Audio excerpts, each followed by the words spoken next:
BJP ने राष्ट्रीय अध्यक्ष पद के लिए चुनाव की तारीख का ऐलान कर दिया है। 19 जनवरी को नामांकन होगा।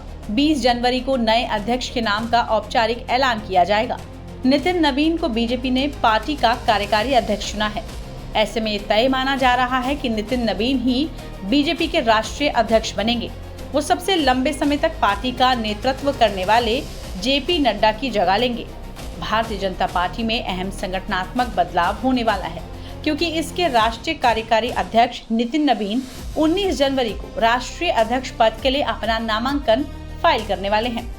नामांकन प्रक्रिया के दौरान प्रधानमंत्री नरेंद्र मोदी के प्रस्तावक के तौर पर मौजूद रहने की उम्मीद है। ये पार्टी के वरिष्ठ नेताओं के बीच नवीन के नेतृत्व में मजबूत समर्थन और विश्वास को दिखाता है। प्रधानमंत्री की मौजूदगी को बीजेपी की संगठनात्मक और वैचारिक दिशा में निरंतरता और स्थिरता पर जोर देने के तौर पर देखा जा रहा है। नामांकन प्रक्रिया बीजेपी के राष्ट्रीय अध्यक्ष को चुनने के लिए उसके स्थापित आंतरिक संगठनात्मक ढांचे का हिस्सा है।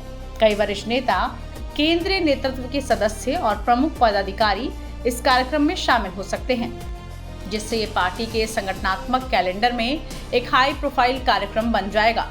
19 जनवरी नामांकन प्रोसेस पूरा होने के बाद नए भाजपा अध्यक्ष की औपचारिक घोषणा 20 जनवरी को होने वाली है।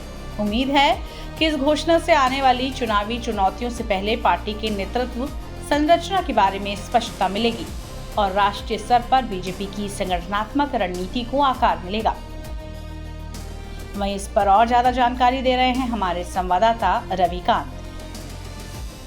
बीजेपी का समय तो अच्छा चल रहा है। अब नितिन नवीन जो है वो फुल फ्रेज प्रेसिडेंट बनने वाले हैं। निर्विरोध चुनाव होने जा रहा है। रवि, कुछ उसके बारे में बताइए कि कब से नॉमिनेशन है, क्या है, ये प्रोसेस कैसे होता है? अधिसूचना जो है वो पार्टी की तरफ से जारी की है, चूंकि कोई और नामांकन नहीं कर रहा है तो 19 तारीख को डेट तय हो चुका है। हाँ, बिल्कुल कोई नामांकन नहीं होगा। 19 तारीख को वो नामांकन करेंगे और जो प्रस्तावक बनेंगे वो खुद प्रधानमंत्री बनने जा रहे हैं। और सारे बड़े नेता हैं, जेपी नड्डा, अमित शाह और जो बीजेपी रूल्ड स्टेट के मुख्यमंत्री हैं, उन सबको इनवाइट किया गया है और उस दिन एक भव्य समारोह में उनको पंचम तल पर ले जाया जाएगा, जो राष्ट्रीय अध्यक्ष का ऑफिस होता है, और विधिवत जो वो भारतीय जनता। ये 19 तारीख को होगा, 20 को होगा? 19 को क्या होगा कि सुबह एक समय तय होता है जिसमें नॉमिनेशन होगा, फिर जैसे स्क्रूटनी होती है। हाँ, बिल्कुल। लेकिन इसके बाद तय तो हो ही जाता है। अब ये पहले क्या होता था कि इससे पहले जब अमित शाह और देखा होगा कि आपने उसी समय 3 बजे या 4 बजे मिठाई खिला के प्रधानमंत्री सबने मिलके कि इनका घोषणा इनकी घोषणा हुई।